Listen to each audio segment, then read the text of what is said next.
안녕하세요. 오늘은 세계로 간 애정촌 이야기를 할까 합니다. 짝은 현재 한국판, 중국판, 베트남판이 존재합니다. 포맷은 동일하지만 내용은 국민성과 문화가 다른 만큼 국가별로 차이가 있습니다. 짝은 프로그램 시작하면서 동시에 포맷 바이블을 만들어뒀을 만큼 해외 수출을 염두에 두고 있었는데요.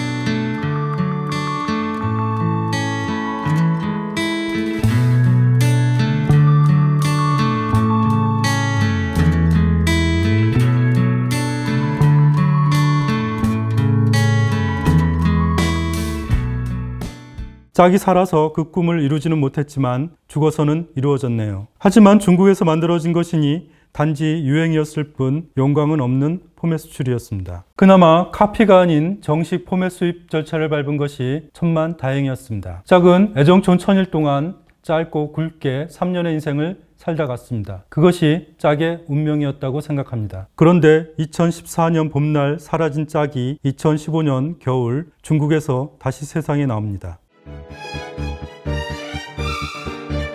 我喜欢阳光开朗的男嘉宾。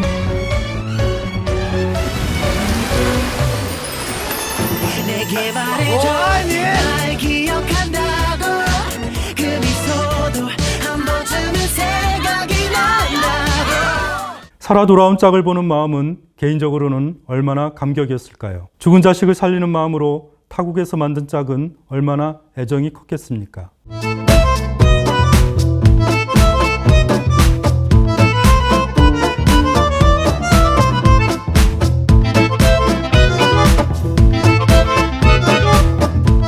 명예회복과 재기와 부활의 꿈을 꾸며 중국 저장위성이 있는 항저우로 넘어갔던 게 12월 초, 긴급하게 논의하고 촬영하고 방송한 것이 1월 말, 엄청 촉박하게 만들었던 죽음의 일정이었습니다.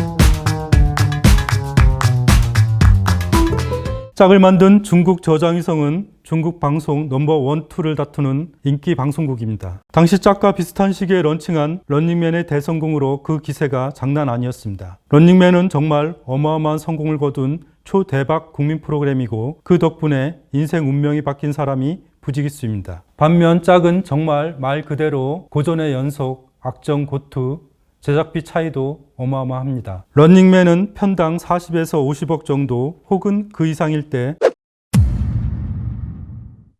짝은 편당 제작비 딱 3억. 그것도 많은 것 같지만 런닝맨 출연자 1명 출연료에도 훨씬 못 미치는 액수입니다. 그럼 그 당시 제 인건비는 얼마일까요? 공식적인 플라잉 피드로서 책정된 제 일당은 하루 1000만 원이었습니다. 프로그램 제작비가 부족하니 방송국 측도 딱 10일만 일하는 것으로 계약했는데 그것은 결혼식장에서 도망간 신부처럼 뒷일을 장담할 수 없는 끔찍한 일이었습니다. 무임 자원봉사로 SBS의 요청에 엄청 일을 더 해주고 왔으니 중국 왕서방 장사에 저는 이용만 당한 걸까요? 그렇지 않습니다. 짝이 시즌2로 잘 살아나면 그게 또 황금알을 낳을 수도 있는 것이니 눈앞의 돈만 연연하는 것은 근시안적 안목일 수 있습니다. 어쨌든 그때 마음은 중국에서 짝이 성공해서 다시 살아나기를 간절히 바랐을 뿐 돈은 정말 중요하지 않았고 아무런 관심도 없었습니다. 그 당시 제가 얼마나 간절했는가 하면 행여 부정탈까봐 매일 기도하고 근신하며 순결한 하루를 보냈고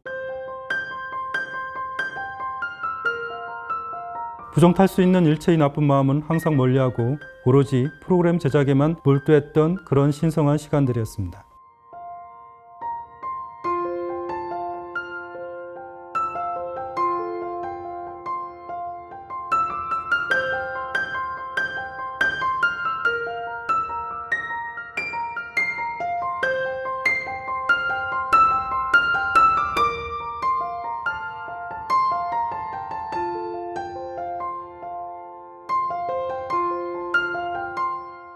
2달가량 짝을 제작해보니 중국 방송판에서 일반인 대상 리얼리티 프로그램을 만든다는 것이 너무 힘든 도전이라는 것을 절감했습니다. 그들은 한국보다 대규모 스태프들이고 철저하게 분업화된 시스템입니다. 담당 PD는 이 프로젝트가 시작되고 단 하루 집에 들어갔다고 호소했는데 정말로 후반 편집 작업 중 그의 아내가 남편 빨랫거리를 가져가는 광경을 전 목격했습니다. 급기야 이 모든 것을 관장하며 촬영 현장과 편집실에서 날밤을 새우던 부주임도 쓰러져 프로그램에서 하차할 예정이라고 했습니다. 그도 방송 인생에서 가장 지옥 같은 일정을 소화하고 있다고 했죠.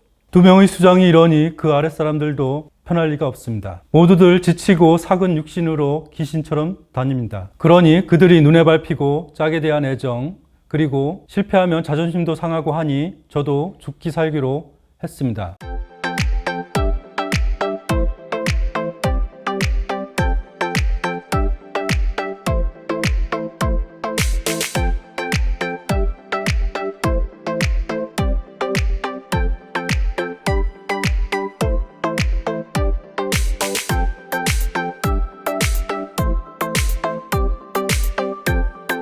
당시 편집실에는 흡연의 자유가 있었습니다. 대장부터 마지막 졸개까지 그들은 흡연 앞에 평등했습니다. 다시 그곳으로 가라면 절대 못 갑니다. 금방 폐암 걸릴 것 같은 분위기, 그 속에서 그냥 짝을 살린다고 미친놈처럼 일한 거죠. 매일 하루 서너 시간 잠만 자고 나머지는 일만 해댔습니다.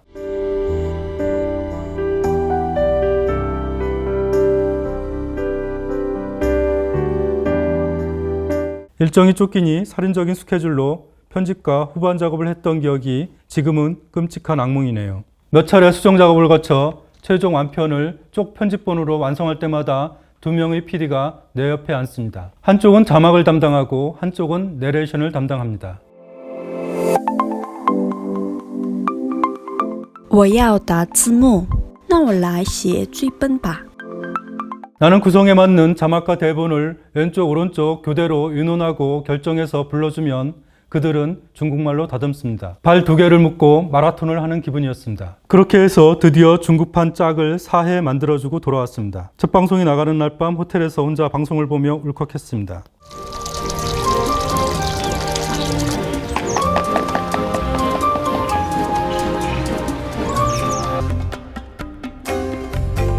大家好，我是2号男嘉宾，我今年28，我从事的工作是医学美容。谁为你心痛？谁会让你偶尔想要拥他在怀中？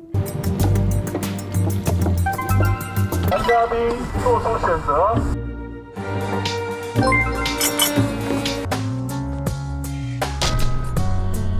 坐上了2号女嘉宾的船。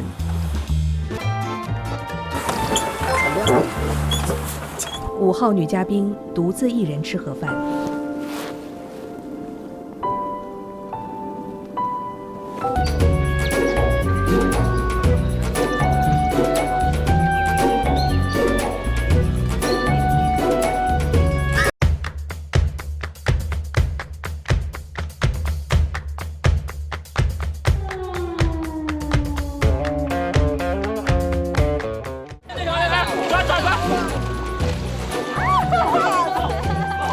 我确定与这位女嘉宾约会。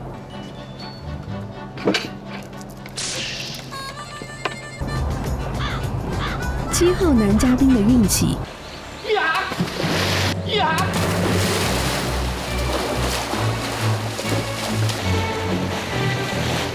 我想跟3号男嘉宾尝试一下。我选择3号。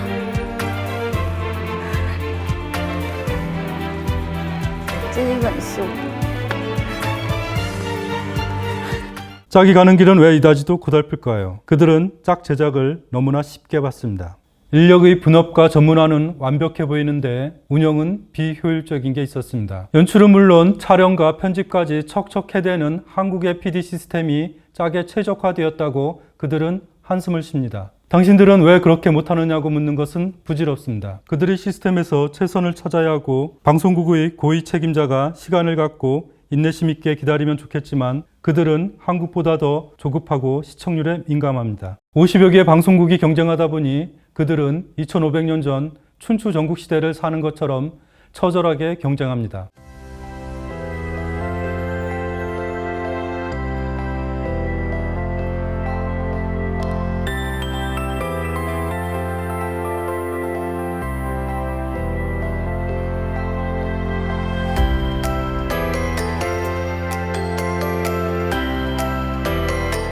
방송판에서는 열정보다는 재능이 압도하는 것을 종종 봅니다. 그러하기에 전 그곳에서 짝의 미래를 낙관하지 않았고 단지 희망하고 있었습니다. 시즌2로 다시 만나 뵙기를 말입니다. 그러나 결국 짝 시즌2는 없었습니다.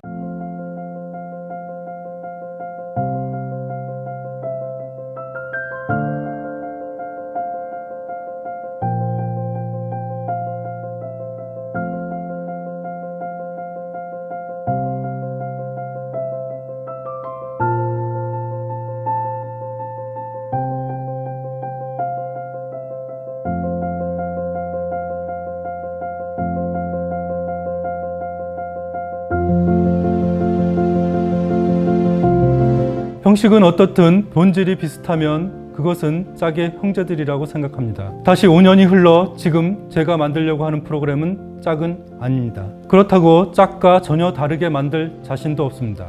그러니 고민이 깊습니다. 복숭아를 좋아하는 사람이 있습니다. 전혀 다른 복숭아를 만들면 외면할 것이고 신품종을 만들어 내밀면 더 맛있어야 먹겠지요. 차라리 복숭아를 만들려고 하면 좋겠습니다. 새로운 포맷을 만드는 것은 왜 힘든가? 기회가 된다면 다음에는 짝 포맷의 정교함에 대해 말씀드리겠습니다. 촌장 엔터테인먼트는 언제나 최선을 다하겠습니다. 감사합니다.